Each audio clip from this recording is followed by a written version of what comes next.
This is St. Cola, and you're watching Best of 5.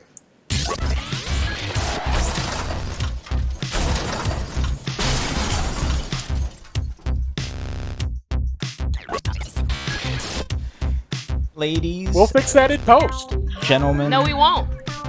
We will not, and here's why. I will fix it in post. Well, we will because not. that's my job. Here's why.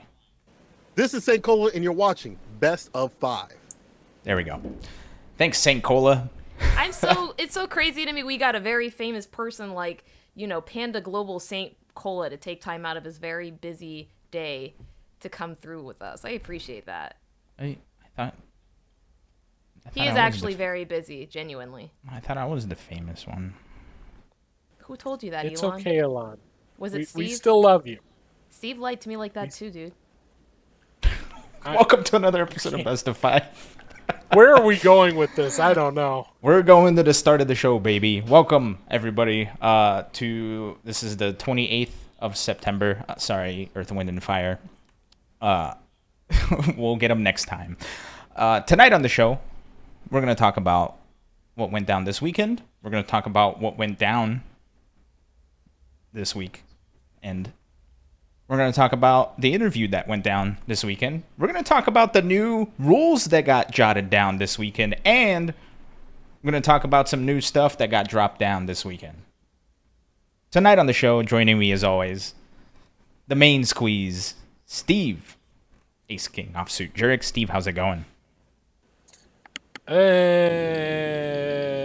I'm invoking my Fifth Amendment right to not answer that question. So, okay, and since I'm bringing them down. Okay. I was gonna push the envelope of that joke way too far, so I'm gonna stop right there. It's okay. It's okay. We got someone else on this show to talk Fifth to. Amendment hype. Everybody in the chat type in Fifth Amendment. And we have the multi-talented, hardworking, amazing, now all-star, DaPurpleSharpie. Sharpie. I'm too big for this show. I know. I don't know why you're still here. It's amazing we've been able to hold on to you this long. I have no other prospects.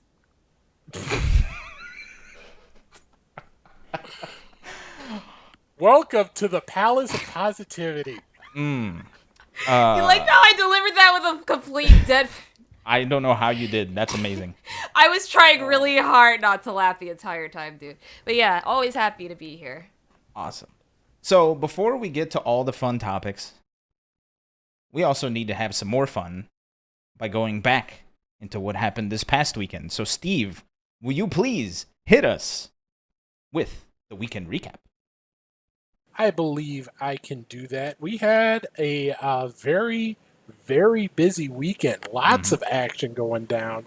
Let's start with the way we usually start. Capcom Pro Tour, back in action.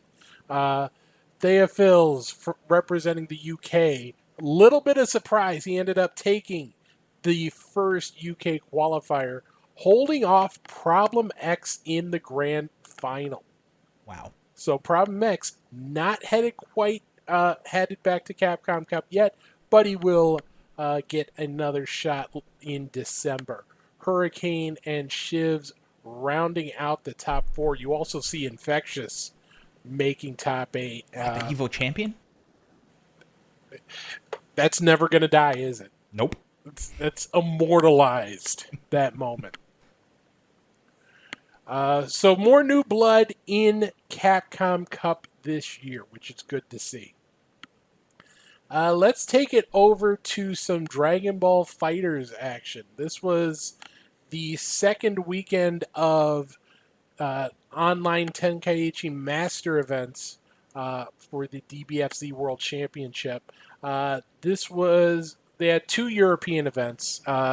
First one included was Europe 4, very descriptive name, but this included Germany and Sweden as the 2 most prominent nations in there. Germany well represented, 6 of the top 8 finishers, including an all-German grand final. Panda getting the win over Zark in the grand final. Pumping Priest finished tied for 5th here, but might be a front runner for Name of the Week. Oh my god. Oh. The other European event was Europe 2. This was UK, Ireland, and the Netherlands involved in that. It's a UK podium. Plug taking it over Full Metal Fury in the grand final to get the win. Taser 13 finishing 3rd. So congratulations to all of those DBFZ players. Let's stick with Bamco, shall we? We had more online master events in the Tekken Online Challenge, starting with Southeast Asia. Book, a familiar name at the top, always in the thick of it when it comes to the Southeast Asia Tekken World Tour events. Held off Shinakuma, got the win. A freaky rounding out an all-tie podium. But you see some other familiar names in there. Jui Storm in the mix, Meat in the mix, and another front runner for Name of the Week. Tying for 13th is I Don't Like Lars. I like that one. I know he doesn't. It would be even better if they were playing Lars. That'd be the biggest mix-up. That would be perfection. Let's kick it over to South Asia, shall we? This was the region that included Pakistan, and you've got some incredible players in this mix. Khan getting the win over Bilal in the grand final. FGL 129925 rounding out the top 3. But you've got some other really good players just outside there. Wyas Honey finishing tied for 7th. Arslan Ash outside of top 8. Wow. And obviously a bunch of Pakistani players in there. Everyone I mentioned being Pakistani. But India, you've got some strong players from there too. Wingod had himself a nice weekend making top 6. Love Need, who's done damage at offline Tekken World Tour events, making top 9 or top 12 here. So India, don't be surprised if you see some more players once we get back offline, making some deeper runs. Speaking of deep runs, Vortex Gallery has made a deep run all the way through September. The final full weekend of action taking place here, and you see there was a heck of a lot going on. A lot of Melty, a lot of Blaze Blue. Star Rich getting the win in Fexel. Hellscream and Tata Black picking up plus R victories in Brazil and South America, which is basically South America minus Brazil in that region. If we kick it over to the other page there, I want to give a special shout out to Vicky Viper, who won Street Fighter the movie. Oh, baby. This is the tournament. I unfortunately had a little bit of a friend emergency this weekend, so I didn't get to watch much of anything, but that's the tournament I am definitely going to be checking out tomorrow. Same. I can't believe I missed it. I'm so sad. Yeah. There's one other event that took place. Well, a couple other events, but one other event I want to talk about. It was in Guilty Gear Strive. Our friends at UltraChenTV hosted what they call a Commentator Cup. They invited commentators from all over to try their hand at Guilty Gear Strive and see how it shakes out. There's someone I expected to see in first place. They're not in first place. Ryan Hunter is in first place. If they weren't in first place, there's someone I expected to see in second place.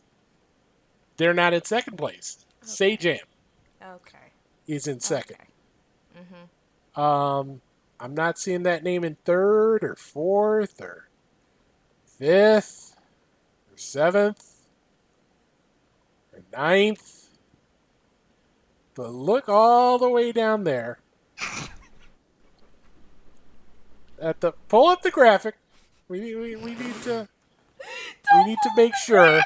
Wow, Steve finally gets his revenge for all the times. Tied for 13th alongside Saki Sakura, Raf, and Jadelyn.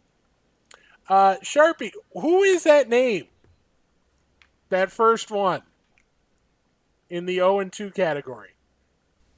It's interesting that you bring that up, Steve. You know, I've seen this name many a time in my life, but I've never necessarily seen it in the 0-2 side of things, you know? Well, I'm seeing it right now. Okay. So explain yourself. What happened here? Well, because you were talking all that good stuff about Proxy, how you wanted that match, and you got that match first round. And please, fill us in. I'm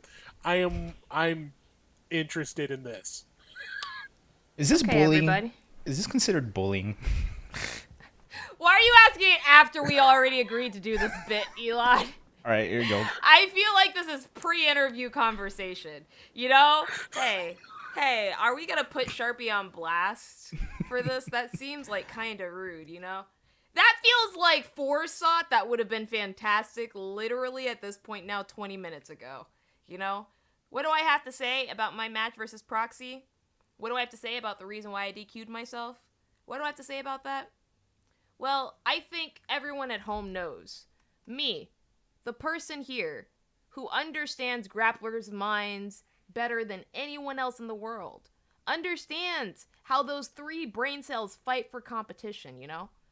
It's a constant battle for grapplers to do very simple, basic things. And I didn't want to put my good fighting game community brethren to the test. I didn't feel like engaging and them using the last remnants of their brain power to have to focus on a match with me. I'd much rather support them as they try their best to do their best with what they have, you know? And so when it came down to the wire, and Tubbo messaged me and said, Sharpie, are you playing tonight? I looked at him in the virtual eye, and I said, no, because I forgot to install the chipset drivers for my computer, and now it can't read any of my drives, and so I'm going to have to DQ myself, Tubbo. I'm so sorry about this. I really wanted to play. Likely story. Well, is this Looney Tunes? Because it sounds like it's duck season. Boom, got him. Look at that.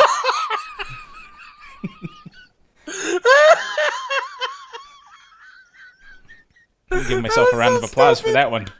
Yeah, I deserve that one. Yeah, I deserve that.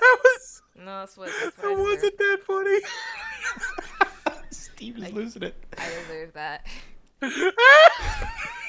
I think it was. You know what it was, Elon. It was like the setup with that specific joke was just so good. Steve's actually dying right now. I know. Look, I have a degree in comedy. I'm not even kidding about that. Steve is legit dead. Man, what a waste of money, huh? Yep. I mean, it paid off today, so I guess God we're getting there. Damn it! Oh my gosh, dude. All right, so yeah, I deserve that one though. Sorry to hear about your computer troubles. It's my own fault. I literally forgot to install the chipset driver, so when I replaced my M.2 drive, it wasn't able to read anything. I couldn't reinstall Steam. I couldn't do anything with my machine, and it took me about 3 hours, literally, to figure it out. I was really frustrated. But, you know, good on everybody who played. Like, it was a lot of fun. I saw a lot of people in there do really well. Like, shout-outs to Jaden Gaming. Like, she's been grinding this entire quarantine, and I even saw her, like, put up some promotional material. Like, she did a little fisty like cuffs against the person she was playing against. You got the other dude to do it too.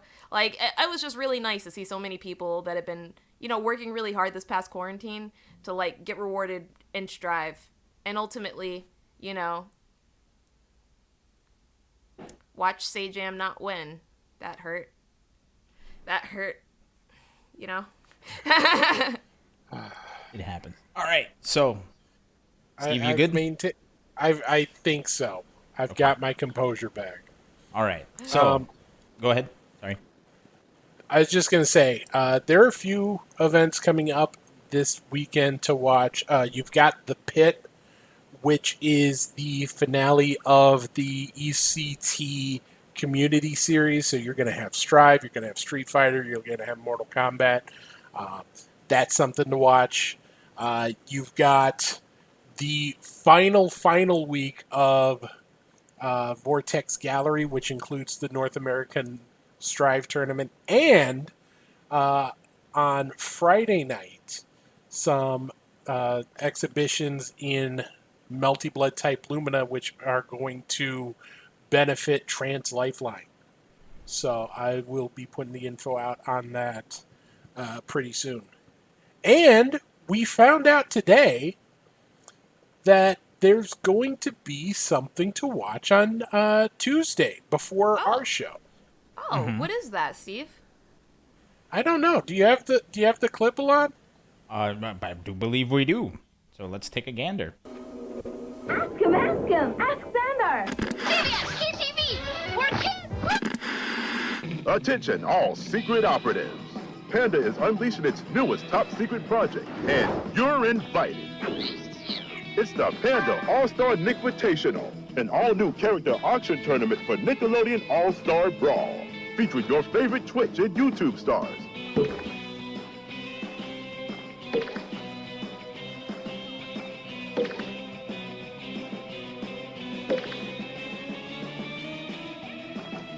Hosted by Coney and Alpharad.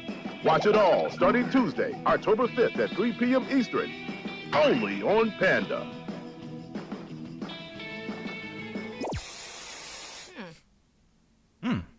That's weird. I saw someone in there that looked very familiar, almost like they went 0-2 in a previous tournament. Mm-hmm. Yep. And here's the graphic of all the participants.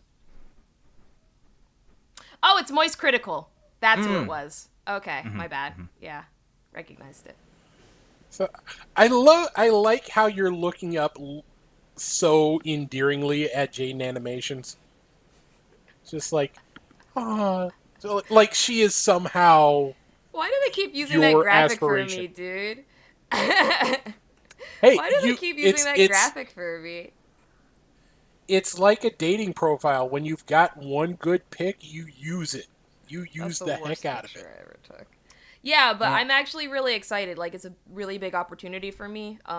There were a lot of people there, and I'm the only black woman, and also the only person of, like, the anime FGC inside of this tournament. So I feel a lot of pressure right now.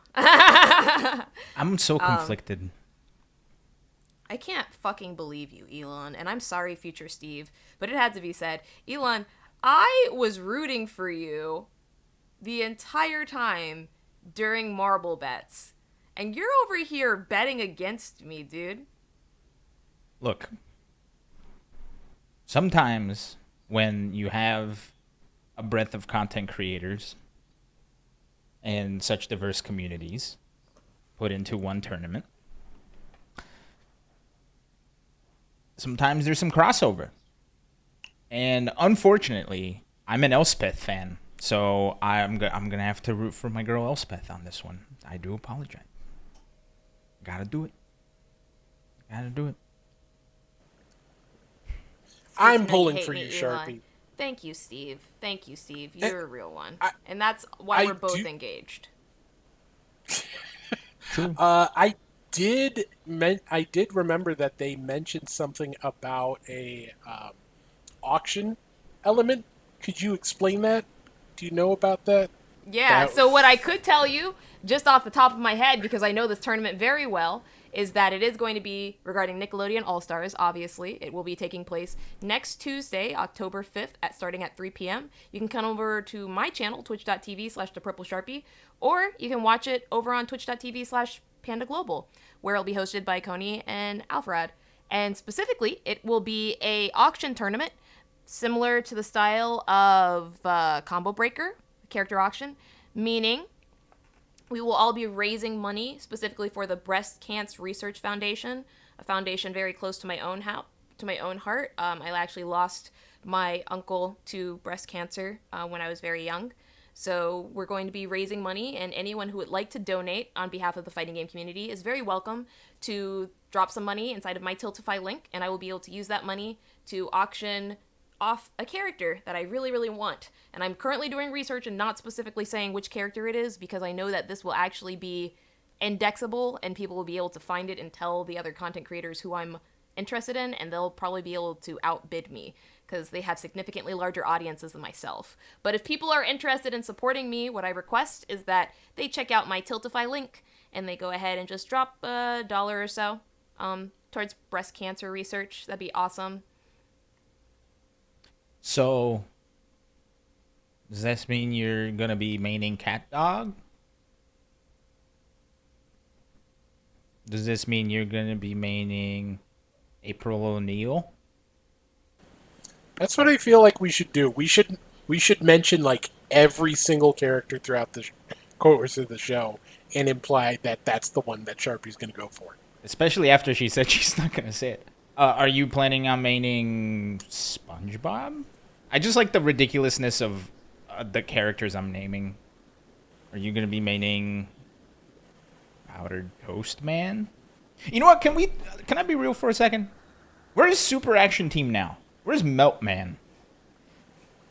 They said they're not doing any live action. Really? So, no Meltman, I'm so upset. no My The cousin Flesh, Skeeter? Okay, well, no so they Skeeter. just hate money, huh? Okay, cool. I'm so upset. Well, in any case, I'm very excited to have been asked to enter this tournament. I'm very excited to be able to play with a series of other significantly larger than me content creators, and I'm very excited to see a lot of people and be able to play with them for like the first time in a brand new game. I did start with Super Smash Bros. Melee. I did compete and play professionally for a certain period of time, and I started off hosting events there. So I haven't really had an opportunity to play like a platforming game since PM. So this can be really exciting for me. No, congratulations. I can't wait to see what things look like and how things shake out. Yeah. So I did put a link to the to your Tiltify page in chat. Thank you so much. I appreciate that. Yeah, if anyone just has a couple of extra dollars they'd like to throw my way, I'd appreciate it. And I do want to just remind people to come through to my stream. At that point in time, I will be streaming the entire event and afterwards as well. But it'd be awesome because I'm actually going to be doing something very special on my stream that day. I'm literally creating a brand new layout from scratch. It's going to be for people who don't know, who don't watch my stream is literally a television show, and it is very high quality. There are a lot of gimmicks, there are a lot of jokes. It's very campy, it's over the top, and it's very me. And so if you're gonna donate, do so understanding that I will make it worth your while through Twitch. Nice. Unlike this show where they won't let me do anything, dude. I was holding, you know what, I was going to say, just don't go into 0-2 this time, and I was holding it back, but you know what, if you're going to start coming at me, then I'm going to come at you too. It's fine. Just don't go 0-2 on this one. Best of 5. We bully each other. Oh, man. We've got topics to cover. We've got news We do to have discuss. legitimate topics. They don't just bully me for like another hour, I promise. Oh, I feel like, yeah, all right. Let's talk about. No, that was Sure. really funny. Let's talk about Shoryuken, shall we? So, Shoryuken, the website that started it all, where you can go to the forums and you can talk trash, or you can look up tech, or, what eventually became synonymous with Evo. Shoryuken.com is gone. It's just Houdini'd out of here. And it was one of those things where we kind of knew it was going to happen. And now it happened. And here we are. Steve, Sharpie, what are your thoughts on the now death of shoryuken.com? So it's kind of depressing to me because while I didn't really use the forums, the reason why most people inside of this community know me specifically because I used to submit my tips to SRK all the time for like my tournaments, for when I had new content coming out, for when I was doing like a really big Skullgirls stream or something. That was why I honestly grew a large portion before I started like actually commentating events. And so it's sad for me to see it go just because I know that that was a really awesome opportunity for people that weren't necessarily in like these huge FGC hubs of like New York or Southern California or Northern California, specifically to like reach out to other people that were interested in fighting games before Twitter and Discord were a thing. It was really nice to see. And now, unfortunately, all that's kind of left is like event hubs, and I don't really like the quality of articles that event hubs brings to the community. It was just really disheartening to me. I would have liked, I know I publicly like tweeted it a couple years ago, but when they had first mentioned that there was some monetary issues with maintaining the site, I remember responding back stating that I would be more than happy to support a Patreon or a Kickstarter or donate money in any way, shape, or form to support the website. It's just kind of unfortunate that this has happened, to be very honest. There was a lot of history covered on the forums in addition to the actual articles themselves. My fiance wrote for SRK, so it's just like it definitely hits right here, you know. Yeah. Although to clarify, if you can still go to forums.shoryuken.com. So the forums are still there if you want to dig through some history. I think it's everything after 2012 or something like that. Because I think there was a giant It's more of the crash. articles. Yeah, the articles are completely gone. Yeah. And that's what's kind of sad, is that there were a lot of articles. Like, I know myself and Carolyn Dow and, like, Emily Jamilian, we all set up, like, a Combo Queens interview with a series of people inside the community. And that's unfortunately, like, lost now, you know? So I can only imagine how many other, like, exclusive things that were only hosted on SRK are now gone. And that just kind of makes me a little bit sad, you know? Yeah. No, for sure. It's the end of quite literally an era. Steve, do you have any thoughts on the now absence of SRK.com? Or shoryuken.com, sorry. I have a lot. And, you know, I have from a couple different perspectives. From the perspective of someone who, when I was new to the community and that was the place to look for, to find tech, to find events that were going down. I think there's such an affinity for the website and the forums, not just because of the website and the forums themselves. There is an affinity there, but there's also an affinity for sort of that era and a little bit of nostalgia, whether it be because people, you know, that's what was popular when a lot of people came into the scene, or because of just the general nature of finding tech now is going through Discords. No, not that one, the other one. The one run by the other guy. You don't want to be in that guy's Discord. It's so segmented, just like the rest of social media is. Just like a lot of things are now compared to a while back. So the idea of having one centralized site for, you know, everything Street Fighter or everything, you know, obviously Street Fighter was their thing, but everything Marvel, everything. It's just so nice to have that, and to lose it sucks. Yeah. I do want to say the forums are still around because of Sheebreeze. The wiki, the SRK wiki, is hosted by Sheebreeze right now. They are putting in so much work to maintaining the history, and archiving the history of the FGC. So from a consumer perspective, I'm sad on that account. I also have experience writing for the FGC. I did not do any work for SRK, but I have done work for other sites. And I've seen the numbers that my articles do. And to the point that you were making about the quality of articles that are coming out of Event Hubs versus SRK. There's a reason they go that way. You know, you have to be able to generate hits. You have to be able to generate traffic because, you know, especially if your goal is to have a site where you make enough money to support people doing it. So you have to follow what works. You have to go with what people are telling you with their traffic. Not necessarily with their voices, but with their traffic, where they want to go and what they want to see. And I do feel there is a disconnect between the type of work that a lot of the more vocal people in the FGC want to support and want to be there versus the type of work that will actually generate enough traffic to prove to either, you know, if we're talking SRK or if we're talking an FGC focus site or another esports site that includes FGC content, you have to be able to generate enough traffic to justify, hey, let me write about this thing because we get traffic when I write about this thing.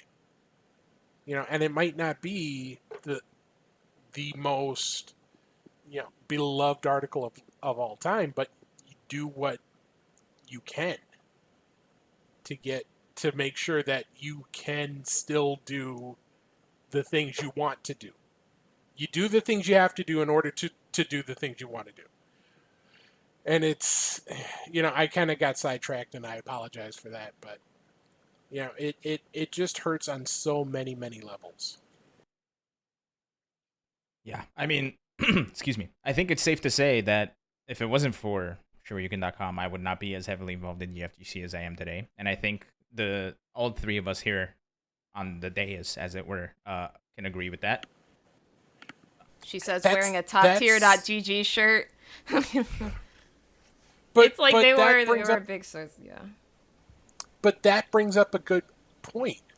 If you are new to the FGC in 2020 or 2021, where do you go? Where do you start? TikTok. I mean, you go to this. Statistically, they're on TikTok. Statistically, they're on TikTok. They're following creators that are doing that. Like, statistically, for people who are actively playing new games, like if we're talking about that age demographic, they're on TikTok. And then they're going to look on that TikTok for creators doing that stuff. They're going to follow creators there. They're going to go where those creators tell them to go, which may be the Discord. But if it's not, then they're probably going to Google it, which will take them to the Reddit, which will take them to the Discord. Yeah. That's the channel it goes through now.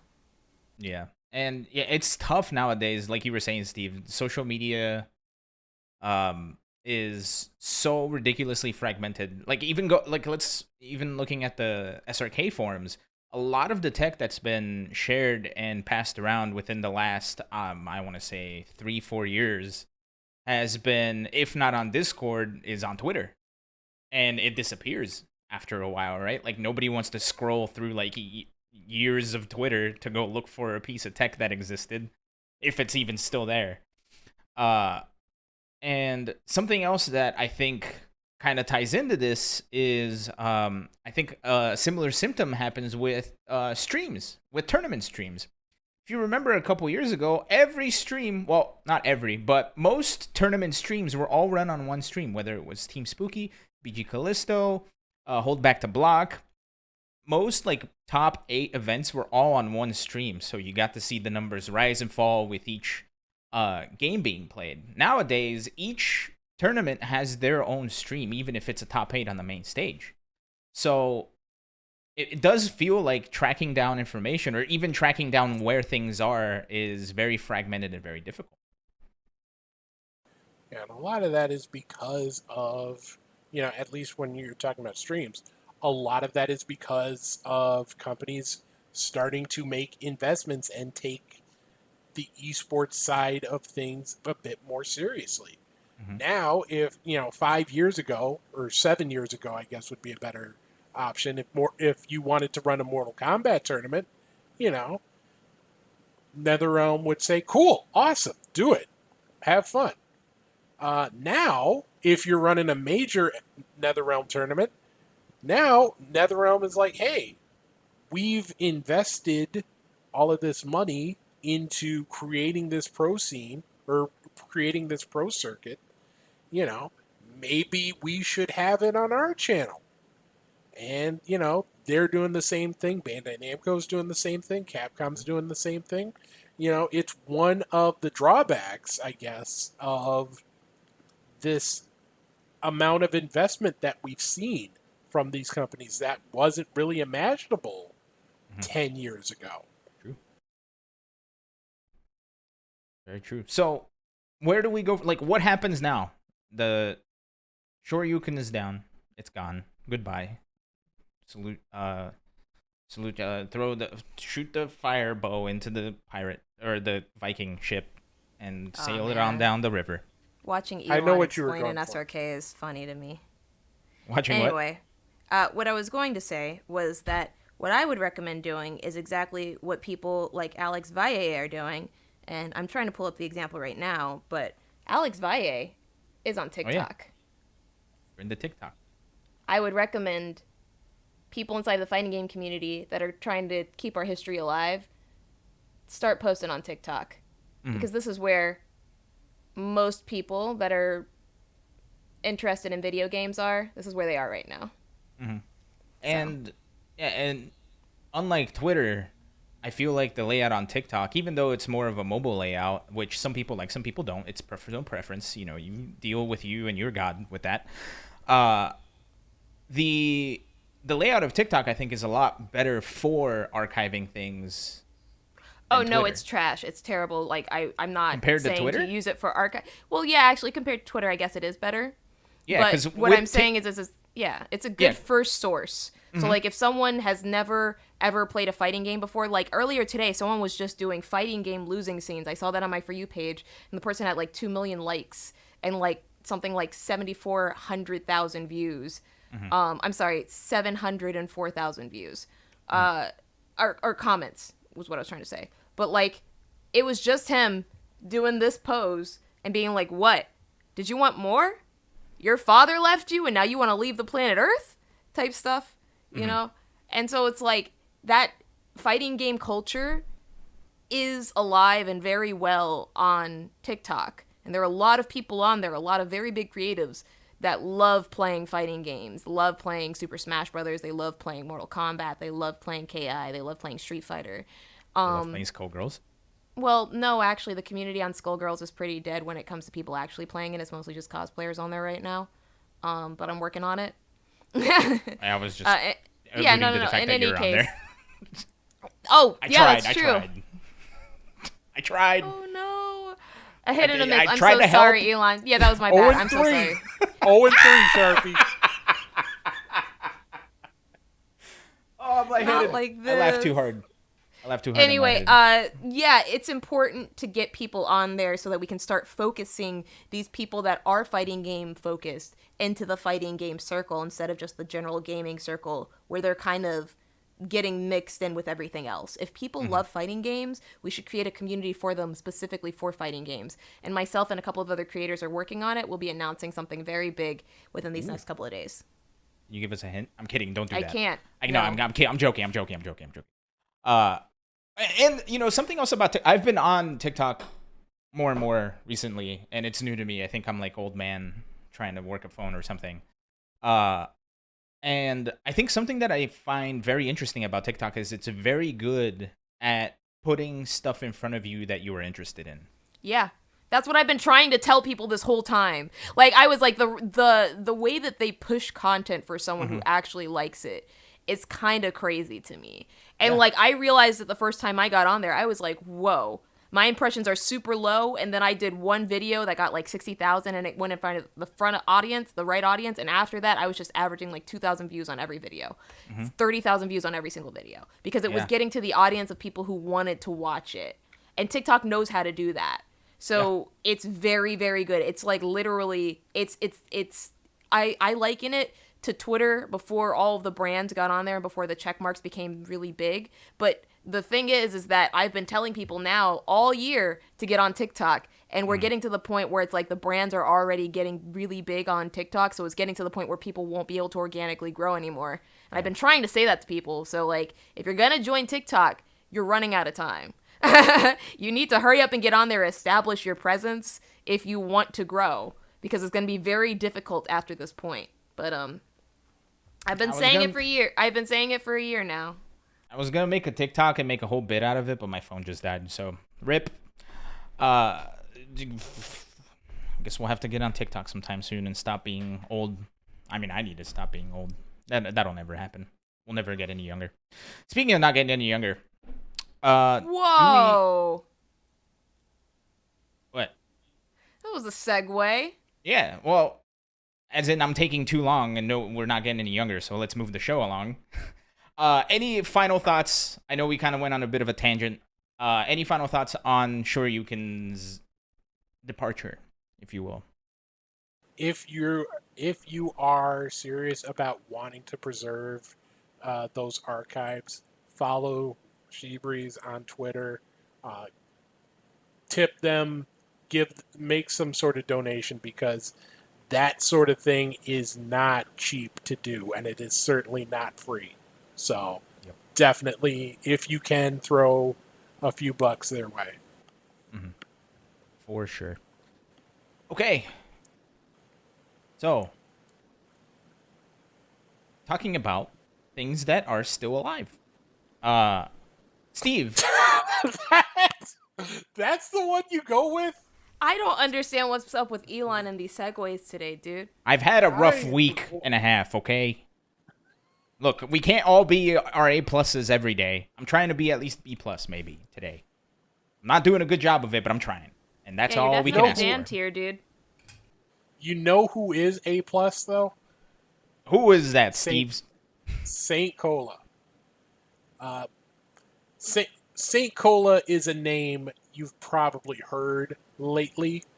Ryan Collins, maybe not so much, but you've definitely heard his voice, whether it be a small local event, an online local, or something with as big of reach as an Evo or a Capcom Pro Tour event, or even the Intel World Open. This man has been all over the place. Earlier this week, I got a chance to sit down with him and talk about some of the things that he has done, as well as how he got on the path to growing his stature to the point where he could do those things. Let's go ahead and play a clip from the interview. You're another one of those people that really, it feels like you glowed up over the last year and a half. Because, like, all of a sudden, you were, like, commentating everything. You're doing all of these different things, including, by the way, congratulations, getting into Evo. Yeah. What was that journey like? Going from, what did you do to get there? Oh boy.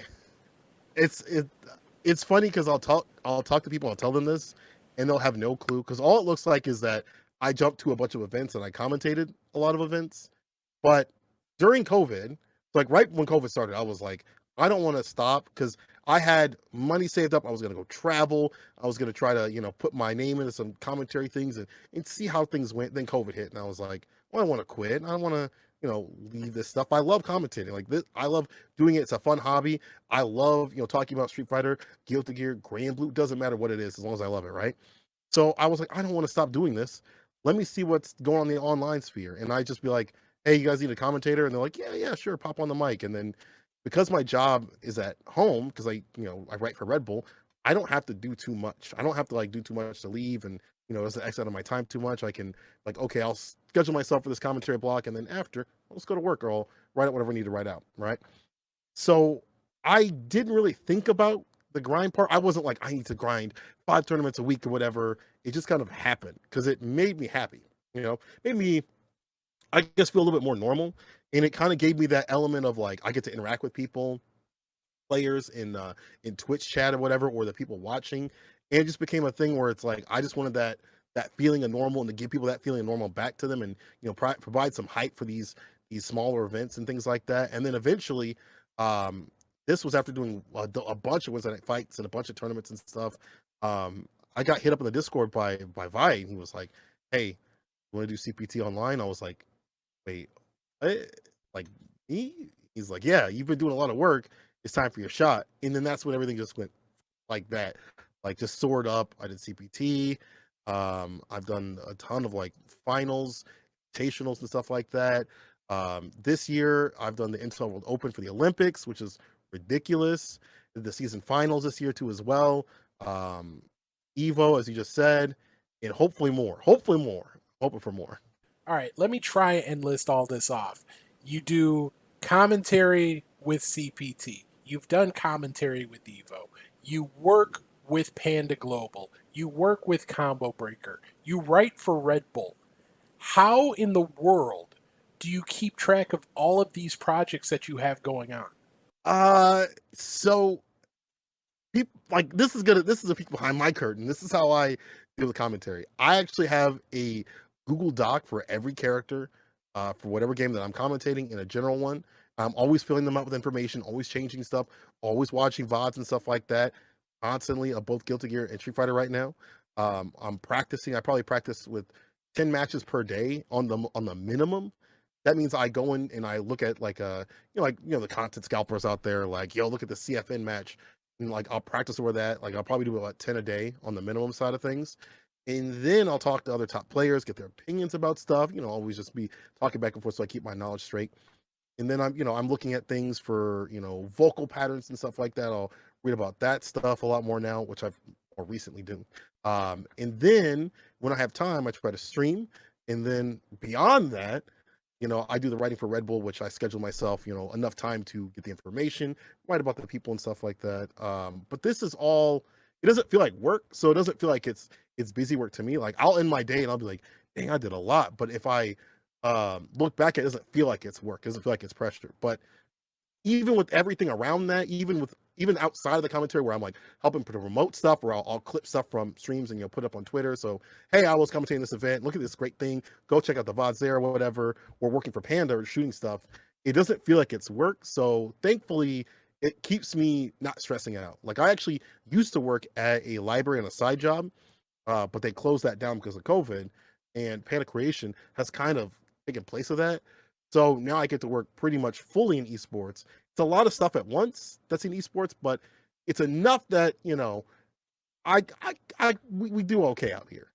Is there anyone who you've really patterned yourself or tried to learn from within the FGC on your journey? One of the biggest people that have really, there's like actually 2 people that have really shown me like what grind really means. It was Rob TV and Sharpie. Those 2 people, Black Excellence, by the way, those 2 people have really shown me what it means to grind, like to really put down that work. And I think when people think of, even just for commentary, it's like, well, I'll just sit on the mic and I'll just do this. But like, what else are you doing after that, before that? What are you doing to study the game? Are you practicing before you even hit these events that are local or regional, whatever? What are you doing to keep yourself up? Are you making the right connections? Are you keeping out of trouble? Which I see some of you people not keeping out of trouble. But all these things, that's part of the grind too, which, I didn't really catch until I saw Sharpie and Rob really do those things. And I was like, I got to keep up too. Like, I see what they're doing. I gotta be in that lane too. This conversation does continue. We talk about some of his experiences that he's gotten to do because of the opportunities he's had commentating. And that includes somehow being in a Polish rap video. I'm not making that up. That story, we also talk a little bit about the increased spotlight on the Midwest. all of that is going to be on our YouTube channel. That will go live at the end of the show. So about a little over a half hour. That will be live on our YouTube and SoundCloud channels. Should be on our other podcast channels as well.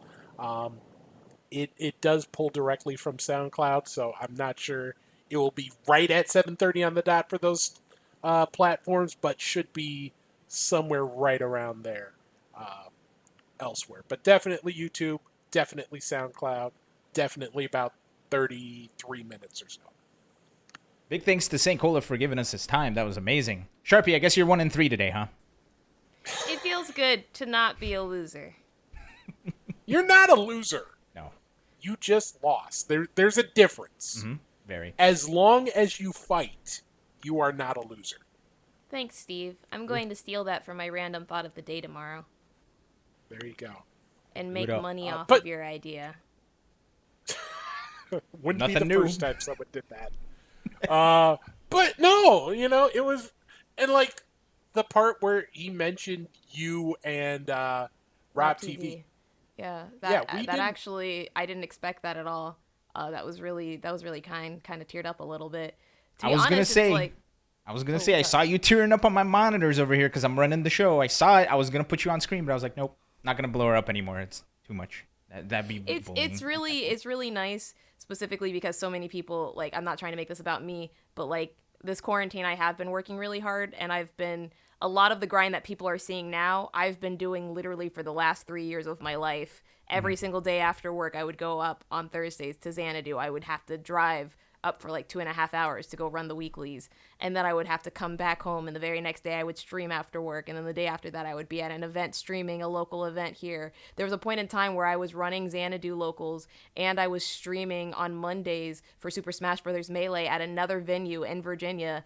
And I was still doing my personal streams on Tuesdays and Wednesdays. And I was doing social media for like several different other things. So it's like, it's nice to see that people are out here like being like, yo, Sharpie was grinding that whole time and I only now see it. Like that is a lot of recognition that I really do appreciate, to be honest with you, because a lot of people at the time thought I was just someone that played Skullgirls. Well, now we know that I don't play Skullgirls. Well, no, that you're more than just someone who plays Skullgirls. Thanks, Elon. That means a lot. I'm doing the nice Especially stuff now. Especially since we've only been, commentating together now for about a year. So it's kind of surprising to me that you didn't know it already, but, Try to be nice. Elon went 0-1. I always go 0-8 every week, so it's okay. I'm used to it. All right. Once again, I do want to thank St. Cola and you, Steve, for getting this together. That sounds fascinating. I can't wait to listen to it and really dig into it and find out more about St. Cola's story because, much like you said, we've been seeing him everywhere. And it's really cool that we got a little bit of insight on how that whole thing worked. And it's super cool of him to be so open and candid about it. Yeah, I'm not exaggerating. This man has so much on his plate at all times that it's just, being able to carve some time out for us, I really do appreciate that. So thank you. Go give him a follow. He's always into something. So definitely check that out. And like I said, 7:30, about a half hour from now, it will be live on our YouTube page. It will be live on our SoundCloud page. Awesome. Speaking of live tournaments, in-person live tournaments are coming back via Climax of Night and CEO. With the new state of the world that we've been in, we finally now have a little bit more information on what these tournaments are going to be like. What are some of the COVID protocols? How are they going to handle all of this? And we got a lot of this information this week, including some news that I think is great, and I love the direction that it's going in because it's going to make things safer for everyone. But this past week, we got tweets from both Climax of Night and from CEO about their, not Climax of Night. I apologize. It's Frosty Faustings and CEO, where they are outlining their COVID protocols. Steve, Sharpie, any thoughts on what about the COVID protocols from CEO and Frosty?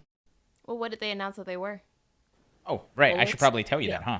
Yeah. Let's start with CEO's COVID policy. It is a little bit. You'll see some similarities between the two, but there are some differences. So, if you are attending CEO, Jabali did announce the policies that will be in place for that tournament, which will kick off on December 3rd. In order to enter, you must have either proof of vaccine or a negative COVID test. If you take the COVID test, it must be administered within 72 hours of the start of the event. So December 1st or December 2nd, you got to have a test administered on, first, second, or third. You also must bring an ID to match your vaccine card or test result. Face masks will be required in all event spaces. Now, CEO, obviously, they opened up registration a while ago, hit their cap quickly. They did offer refunds for people who are either unable or unwilling to meet those protocol. A few people did take them up on that. Those slots quickly got filled from the waiting list. So, you still have up until October 1st to request a refund for this or other reasons. And then beyond that, you can still get a partial refund through up until November 15th. If we take a look at the policies for Frosty Faustings, which just got announced, they are a little more strict with it. So in order to attend, you have to have proof of vaccine. And a negative COVID test will not be enough. So you must have either the card, a printed copy of the card, or the digital card QR code. Some places have that data stored digitally. You cannot use a picture of your card, so keep that in mind if you are planning on attending. You must, if you are attending, you must have a valid ID, just like CEO. Also, like CEO, face mask will be required in all spaces. And registration is opening on Friday, I believe, but capacity will be capped at 3,000 attendees. And both of these events, obviously in different states, right? I believe Frosty Faustings is it in Illinois? It is Illinois. Okay. Chicago. And CEO obviously being in Florida. So I find it interesting to see one tournament having like the strict rule of you have to have the vaccine to attend. As opposed to CEO where you can't. Is it a Florida law that you can't mandate vaccines or you can't? You're mandate not masks? legally allowed to mandate that someone is vaccinated inside of the state of Florida. Okay. You Although cannot legally Jabali ask someone for their vaccinated card. You can't do that. Yeah, Jabali has he tweeted out, I don't know how much weight will be behind this, but he did say, like, if the rules he has in place fall afoul of government restrictions, he'll gladly pay the fine or whatever. So there's my that. whole thing is genuinely like, and this is not to cast any shade, but I really don't feel like I'm really happy that Jabali's able to run this event. And I'm very happy for everyone who's getting an opportunity to go to CEO. But it just seems kind of bad to me that people are willing to go to an event where the state has actively said that they're not going to force people to get the vaccination, and where their local and state representatives have actively recommended that people do not take the vaccine. Like, I know I don't personally feel comfortable going to a state or an area like that. And that's one of the only reasons why I do feel comfortable going to Maryland, is because they require you to be vaccinated and have your mask on inside of certain areas. They do require that as well inside of Virginia and areas of DC. it's hard knowing that there are going to be so many people going to a state where that is not in any way, shape, or form required by the local or state government. And I live in Texas, and I don't leave my house because of that. And I'm fortunate enough, blah, blah, blah, privilege to have a job that I can work from home. Yes.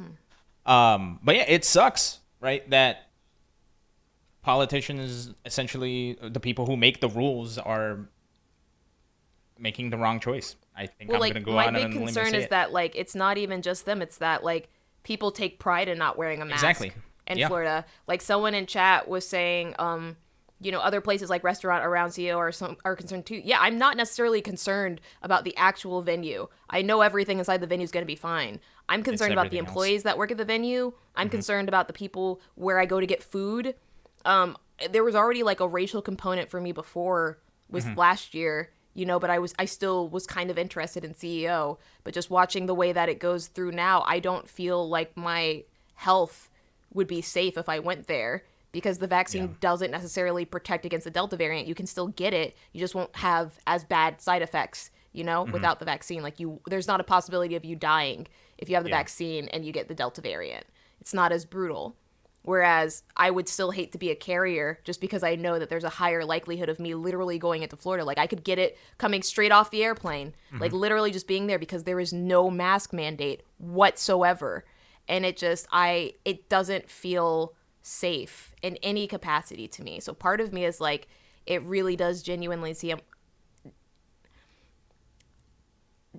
unresponsible to be holding an event there at this time, to be very honest with you. Like, it does. It doesn't feel like necessarily the best entrants are at heart at the core of this. I'm happy that Jabali completely sold out. I'm happy for everyone that's going to be able to go and enjoy offline tournaments. But a large aspect of me just thinks, is it worth endangering your friend or someone who happens to be autoimmune compromised just to go play video games for a weekend? Like, is that worth it to you? Genuinely? It's really hard. I don't know. I'm a tournament organizer too, so I get it. I know he needs money. I understand that. It's very hard right now because that state is not keeping people safe. And the other thing to note too is, I believe, when was CEO for this year announced? Was it announced last year, or was it announced at like the very beginning of this year? I feel like when this got announced and when these plans were being made was way before the Delta variant probably even existed. Or not that it didn't exist, but it wasn't an issue because we were, like, people were getting vaccinated. But now that we're here at this impasse, I think it was announced in like March or April. Yeah, like right around the time, you know, what's it called? Look Alive was. Yeah, so it was since March. Yeah, so around March. Yeah, and I got my. So it's like, it's really hard for me because I remember in March, literally every single day I would watch the news, and there would be even just like 1,000 more people dead, just inside of the state of Florida. And that's so hard for me to watch and then be like, man, I really want to go to register for CEO. Yeah. You know? No, and it sucks that it's one of those things where all of the that we're worried about is outside of Jabali's control. And it sucks. It absolutely sucks. Right? I remember even the stuff that was out of Jabali's control for when the event was in Daytona, where we had those issues of racism and of the local population. Even then, Jabali went as far as he possibly could. He even started talking with the police departments to see if he can do something about it. Like, you could tell he was trying to do something, even though again it was out of his control. And that's why it sucks so much. That's literally why, is because really it's sucks. Like I want Jabali to succeed. It's hard for me to personally put my physical health at risk, and people who I interact with physical health at risk. Yeah. You know, because I interact, like, my brother has children. They cannot legally get vaccinated because they're underneath the age of 12 still, you know, and it's dangerous. I want to be able to see them. And that's why I stay home so much, but it's hard. Yeah. It really is. And I think ultimately what it really comes down to be very honest with you, I think as a country, we're not in a place where a lot of our economy should be opened up, but it is, because ultimately we need to make money. And no one is prepared for the eventuality of commerce being shut down for an entirety of basically a year and a half. No one is prepared for that, let alone our economy. Like, we need to be out here making money, and not every single money making scheme that we have, especially inside of the entertainment industry, is prepared for remote exclusively. And that is very evident inside of video games. So it's unfortunate, but it's the way it is. And I wish Bailey the most of luck. Yeah. And I mean, the only real analog we have to these events right now is something like Riptide. Mm-hmm. They just ran a huge 2,000 plus person event, and in the aftermath, at least publicly, about 6 people who attended have said they caught COVID, or that they had COVID. Even if you have everything in place in the venue, it's still a threat. There's still the issue of maybe the person you were sitting next to in the airport. Maybe you got something there, or maybe it was from the restaurant you went to. Or there's so much you can control everything within the 4 walls of the venue that you're at, and there's still, life is still happening beyond those 4 walls, and these are challenges that are going to be in place for not just CEO, not just Frosty, not just Climax of Night, but any event that runs between now or for the foreseeable future. Yeah, Xanadu has a similar issue. It's like, it's really hard for me, and it was very hard for me to promote these events for people outside of the state, knowing that it's dangerous to travel right now. It's really hard to do that. It's really hard to tell people, yeah, you should be coming down to Xanadu. Yeah, come on down because, we're safe. And it's like, I mean, I know we're safe because I'm vaccinated, and I know we require everyone to wear masks, and I know we clean down everything, but it's like, but what about them coming on the way down here? What about them going to go get food? Like, it's just dangerous to be outside of your home right now, especially when you interact with children. So, I don't know. Yeah. I don't have an answer. Yeah. I don't think anybody does. That's the sad thing, Yeah. I mean, I think we know what the answer is. The answer is we need to shut everything down. Yeah, but that's not going to happen, unfortunately. That's not an acceptable answer, you know? You're going to have events that are going to be very strict like this. You're going to have events that aren't going to be as strict, just like the rest of real life right now. Yeah. I just want to take this opportunity to state that this is not in any way, shape, or form related to gaming. And I hope that people will excuse me for saying this, but it is very important, and I would be very remiss as a person if I didn't say this right now. Be interested in what is happening inside of your local and state government representative positions, please. A big reason why this occurred is because we had someone in charge of the entirety of the country that was in charge of many sectors that did not take his job very seriously. We cannot allow this to happen again, everybody. Mm-hmm. I genuinely mean that. And I hope from the bottom of my heart that everyone takes this personal experience inside of the fighting game community to really understand why it is so important to participate in local, state, regional, and especially national elections. Like, it's so important. I cannot stress that enough. Change starts from the local level, and it grows up from there.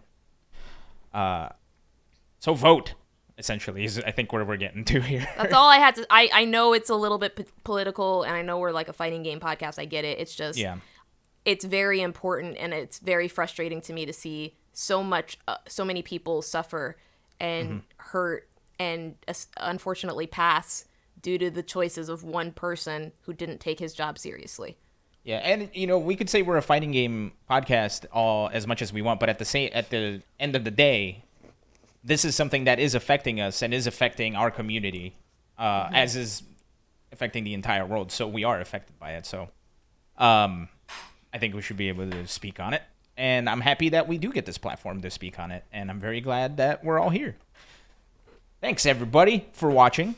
We still have quick hits, which we're going to get to right now. Quick hits. Boom, got him. All right. Quick hits is our lightning round segment, so let's hit it.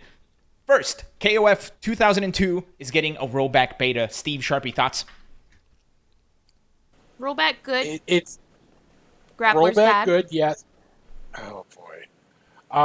So the beta will be popping up pretty soon. I believe October 1st is the date that the beta opens up. It will be for King of Fighters 2002 UM. So definitely check that out if you want to get your hands on some KOF and you want to play it with good netcode.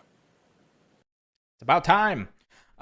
Next, a new Smash Open for 2021 has been announced by Nintendo. It is absolutely seeming like it's a carbon copy of the previous one, where the actual prize money is not prize money. It's just prizes where you get a chair and a backpack and a hoodie if you win.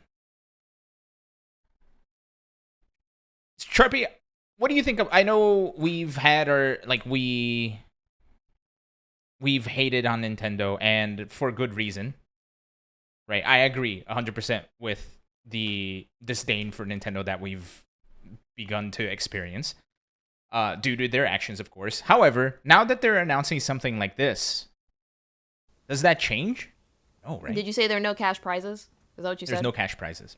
Yeah, that makes sense to me, because if they gave out cash prizes, then they would actually have to admit that, like, it's a tournament structure. So.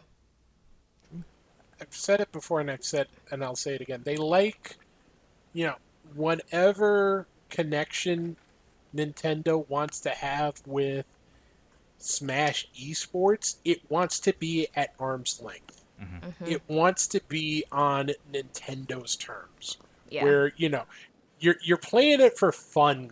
You get this spiffy jacket, and you get, maybe if you win a big tournament, you get a controller that gets dropped by the person. Or may not fall out of the box. You get a gaming chair. We'll get you some coupons, or we'll get you some points to use in our store. They absolutely, I mean this as for the company as a whole. I'm sure there are people in there that love the competitive Smash scene. But Nintendo does not want the idea of no items, Fox only, Final Destination to be the thing that people think about when they think about Smash. So when they are running events, it's going to be stuff like this. It's going to be stuff where the prizes are, gifts, essentially. Very nice gifts, I would say. I believe each bracket is the value of each prize is over like $1,500, I think. I know grand prize. Yeah, grand prize is very close to $1,000 worth of prizes, including. So just under the $15,000 tax requirement. I'm sorry, $1,500 tax requirement. That's very interesting to me. Where's this based? Inside of America, right? Not Japan. It is. It's a U.S. Open, right? Yeah, because It's if it was in North America Japan, Open. if it was in Japan, they wouldn't even be able to give money out. But I assumed that it was in North America. Yeah. Yeah. No. That's why it just makes sense to me. I'm like, oh, okay, that's cute. Anything to decentivize competitive players from coming through. I get it. Because that's what they used to do. Is they used to have like GameStop tournaments where they gave away money, and then they would get competitive players, and that essentially created this competitive scene. Mm-hmm. People going from GameStop to go compete in these tournaments for money. They don't want that. Yeah. But it's whatever. I mean, they own the IP. There's a reason why, like I said before, I don't play Melee anymore. There's a reason why I don't play PM anymore. Everyone knows how I feel about Nintendo. Yeah. It's just the way it is. Ball. It's their ball, and they can take it home. It's what they choose to do with their IP, and who am I to tell them what to do with their IP? I just know it would make a lot of people happy if they didn't handle it that way, but that's the way it is. So yeah, and it is kind of sad that they don't want to be involved with the competitive scene, but you know who does? It's Nickelodeon. And for those of us that kind of completely forgot or it slipped our minds, Nickelodeon All Stars Brawl comes out next week on October 5th. You know what else is October 5th? I didn't know that. That's so crazy, bro. You know what else is October 5th? What's October 5th, Elon? The last Nintendo direct for Super Smash Brothers where they will be revealing the final character, and Sakurai will also be showing off how to play the final character. What time does that love start, it. Elon? I have no idea. That's It'd not be on the interesting if it Wiki. started at like 2:59. Wait, hey Google. Right, my It's- phone's dead. It's Damn going it. to be It's going to be at 10 a.m. Eastern, 7 a.m. Pacific. Okay. So they thought it out. Excuse me. So I love this. Now, let's be honest. I don't know. I don't think Nintendo was waiting for waiting for Nick All Star Brawl to release, to pick a date, and then we're going to announce our character here. I don't think that it's necessarily as big of an issue. But I want to imagine that it played a little bit into the decision of date. You know, What I it's do sort of know like, is that oh, I'm so sorry, Steve.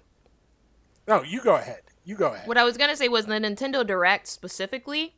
Actually, they said I know the Game Devs of Color event that I hosted last week. Which, yeah, thank you. I did host a really big event last week and have a really awesome time, and you should check it out at gdocexpo.com. But there was a direct that they had specifically showcasing indie games, and Nintendo was a sponsor for it. So they actually, to my understanding, held off their direct a little bit in order to showcase that, which is kind of crazy to me. And at the end of the day, right, all the directs are pre-recorded. So it's probably done, for all we know. And they're No, just it's going to definitely done. It's already been done and edited. They wouldn't even announce it unless they it had wasn't something done. ready, to be honest with you. Nintendo's not that type of company. Yeah. Well, you know, much like how Street Fighter miraculously has a free trial every weekend that a new game comes out, or there's a big tournament, or there's DLC dropping for another game. Much like how every other company is, at the end of the day, in competition with one another for video games. Coincidences happen. It's, you know, there is no way around it. If you're interested in Nick All Star Brawl, I think there's a somewhat decent chance you're also interested in Smash. So, you know, that overlap is there, and it's smart for companies to acknowledge that overlap is there. For sure. Like I said, I don't think this is intentional, but that's my headcanon. Yeah, no, I agree. You know what? I know I'll be playing Nickelodeon All Stars just because you can play as Ren and Stimpy. I'm a fan. I know I'm contractually obligated to play because I'm inside of a tournament. Yep, go Elspeth. I'm sorry. Sorry. We actually asked about that. That was our question of the day. We did ask because there's actually 2 games coming out within the next 7 days or so. Before we get to the question of the day, and this will give me time to set up for question of the day, which I have not set up. Melty Blood is coming out this Thursday, correct? I'll be playing online, so if you run into me on PC, say hi. Oh no, Thursday. We're not. I can count. I can count. It is Thursday. But before we go to our question of the day, let's finish up quick hits here with the final trailer. Since there's only one trailer, we decided not to do a block grab this week. But let's take a look at what I hope, or what I assume is the final trailer for Melty. Block grab! 待っていてすぐに殺してあげるからいい体ねめちゃくちゃにしてあげるそ I の love her 前 so に much. そのゆだった頭を叩き割りましょう踊りなさいお見通 Oh damn, I just found my character, dude. This game looks so pretty. It does, right? And it comes out in 2 days. Thursday. Yeah, I just found my character. Thursday. Okay, I've been having a character crisis this whole time, but yeah, it's her. It's her. Okay. I thought you're dropping Vlav already. Yeah, for her. Is she a vampire? I didn't know she was gonna be in this game. And yeah, she is a vampire. Okay. Thanks, well, Blue. there you go. Keep it on with the theme. So, remember how I said I was going to set up for question today? I completely forgot. I'm sorry. You know That's what, okay, 'cause Elon? there's- Elon, I have a question for you real quick. Go for it. What's the question of the day? Steve, what's the question of the day?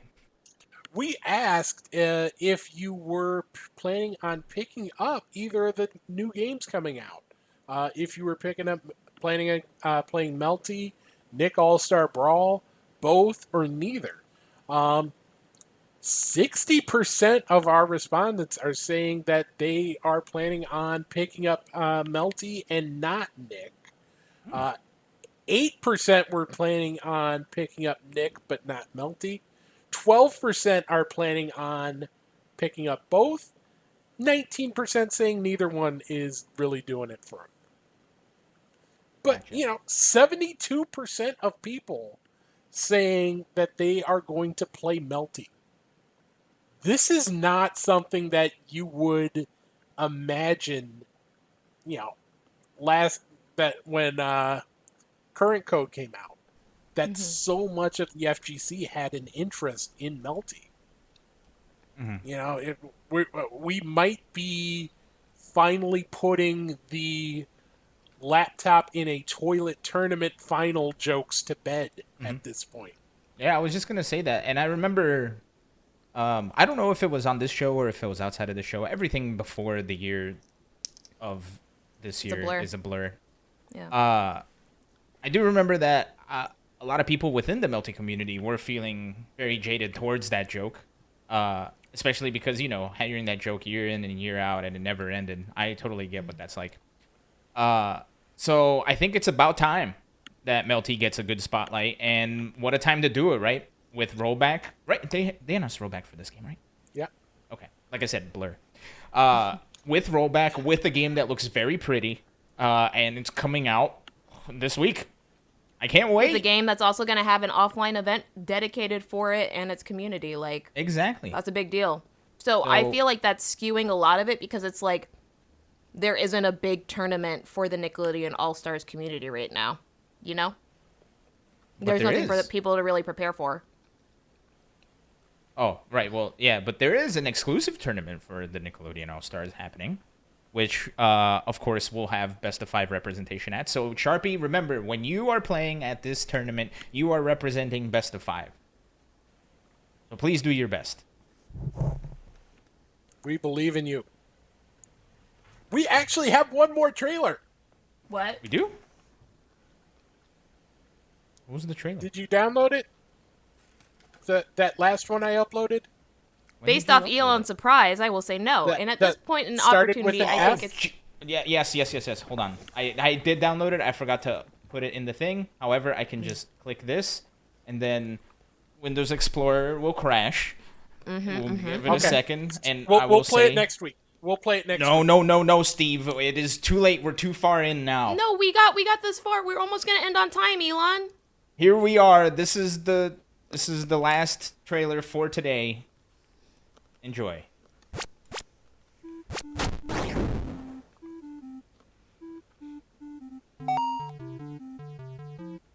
Spectator mode. Footsies has spectator mode. Begin the tournament. Probably one of the best fighting game play. Also, PC and mobile crossplay. Is that new? Offline head-to-head style. This is definitely like mystery game tournament, like waiting to happen. This is. There's hitboxing frames, dude. And a minigame. Like. Man, shout out stuff. And customization. Stop it. This game. Whoa. That's new, right? Are the parries new? I don't think I've ever seen the parries. Big ups to High Fight, still working on Footsies. The game looks even better than before. How has nobody hired this man? I know. He just made a whole fighting game for PC and mobile. Like, how has no one hired him?